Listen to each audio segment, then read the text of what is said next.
अरे आग लगे, ये भी कोई जिंदगी है। सुबह से चिल्लम चिल्ली पुकार सुन के मैं तो तंग आ गई हूँ। अरे वो भी क्या दिन थे जब मैं गांव में रहा करती थी।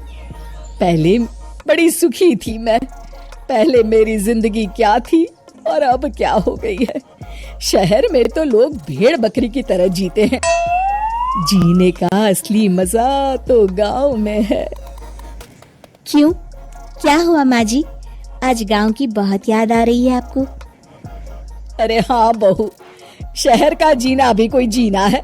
लोगों की आधी जिंदगी तो सड़कों के ट्रैफिक में निकल जाती है और यहाँ रखा ही क्या है।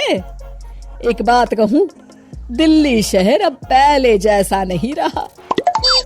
क्या माँ, जब देखो गांव के गुणगान गाती रहती हो। ठीक है, इस बार ना बच्चों के कॉलेज की छुट्टियों में हम सब गांव चलेंगे, ठीक है? हाँ, ये ठीक है। फिर कुछ दिनों के बाद सारा परिवार अपने गांव चला जाता है। अरे वाह, कितनी ताजी और साफ हवा है, कितनी शांति है यहाँ। चल बहू, अब बढ़िया सा खाना बना दे, मजे से आंगन में बैठ के खाएंगे। सुशीला गांव का माहौल देख बड़ी खुश होती है। 2 दिन के बाद गांव की कुछ औरतें सुशीला के घर आती हैं। बड़े दिनों के बाद गांव आई है सुशीला। हमें तो लगा कि तू शहर जाके गांव को भूल गई। और बतिया, तेरी बहू कैसी है? जरा मिलवा तो उससे। अरे मेरी बहू तो लाखों में एक है। बड़ी किस्मत वाली हूँ मैं जो मुझे जानकी जैसी बहू मिली है। हमेशा मेरी सेवा में लगी रहती है और आज तक कभी पलट कर जवाब नहीं दिया उसने। सुशीला की बातें सुनकर सभी औरतें हंसने लगती है।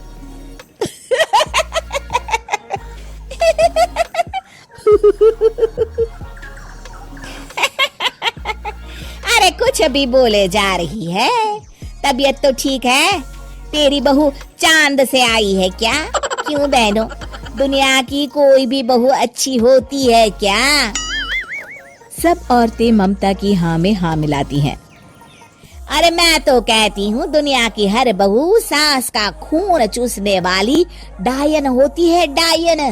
मैं तो एक बिल में 1000 सांप के साथ रह सकती हूँ, लेकिन अपनी बहू के साथ नहीं रह सकती। हाँ, तूने सही कहा। मेरी बहू तो तेरी बहू से भी 2 कदम आगे है। सब औरतों की बातें सुनकर ममता मन ही मन बड़बड़ाती है। अरे ये गांव सुधर गया, लेकिन औरतें नहीं सुधरी। अगर थोड़ी देर और इनकी बेवकूफी भरी बातें सुनूंगी तो मैं सच में पागल हो जाऊंगी। फिर सुशीला उन औरतों को घर से दफा कर देती है और राहत की सांस लेती है। अरे बहू, जरा बाम लाके मेरे सर पर तो लगा दे। उन औरतों की फालतू बातें सुनकर मेरा सर चकरा गया है। इस गांव की औरतों का तो भगवान ही मालिक है। फिर अगले दिन सुशीला की सास उससे कहती है, अरे बहू, तू यहाँ क्या आराम फरमाने आई है? आखिर ये तेरा ससुराल है। चल चल, घर के कामों में हाथ बटा। शहर में कुछ काम धाम तो करती नहीं है। जरा अपने आप को तो देख, कितनी मोटी हो गई है। सारा दिन घर का काम करने के बाद शाम को सुशीला, हाय मेरी कमर, हाय मेरे पैरों ने तो जवाब दे दिया। आज तो मुझसे मक्खी भी न मारी जाएगी। अरे बहू, जरा आकर मेरे हाथ पैर तो दबा दे। जी माँ जी, अभी आती हूँ। तभी सुशीला की सास जानकी को रोकते हुए कहती है, अरे रुक जा बहू, एक दिन काम करके इसको इसकी नानी याद आ गई। हम लोग तो रोज इतना काम करते हैं, कोई जरूरत नहीं इसके हाथ पैर दबाने की।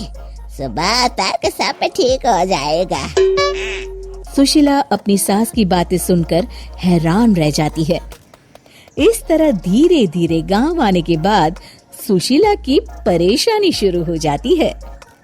फिर एक दिन, अरे आज तो मैं कपिल शर्मा देखूंगी क्योंकि आज संडे है। सुशीला जैसे ही टीवी ऑन करती है तभी बिजली कट जाती है। अरे सत्यानाश, इस बिजली को भी अभी जाना था। इतने दिनों से मैं टीवी सीरियल देख नहीं पाई। हमारा देश इतनी तरक्की कर रहा है, अरे पता नहीं ये गांव कब सुधरेगा। अरे अब तो 2 दिनों के लिए बिजली को भूल जा, ये तो यहाँ रोज की बात है। अब इस अंधेरे में रहने की आदत डाल ले। हाँ। हे भगवान, अब क्या होगा? ऊपर से इन मच्छरों ने जीना हराम कर रखा है। दूसरी तरफ घर के काम कर करके और बिना किसी सुविधा के सुशीला तंग आ जाती है और उसे शहरी जीवन याद आने लगता है। क्यों माँ, मजा आ रहा है ना? अरे आपने ऐसी सूरत क्यों बना रखी है? मुस्कुराइए, अब हम गांव में हैं। मोहन के साथ जानकी भी अपनी सास की खिंचाई करती है। हाँ हाँ माँ जी, आप ही तो यहाँ की बड़ी तारीफ कर रही थी। फिर अभी तो कुछ ही दिन बीते हैं, वैसे भी अब तो आप यहीं रहने वाली है ना? अरे नहीं नहीं बहू, मैं एक दिन और यहाँ रुकी तो मर जाऊंगी। मुझे शहर ले चलो। क्या दिन थे, कितनी सुखी थी मैं वहाँ। ठीक है माँ, हम कल ही वापस शहर चले जाएंगे। इस तरह सुशीला शहर आ जाती है और फिर कभी दोबारा गांव जाने की जिद नहीं करती।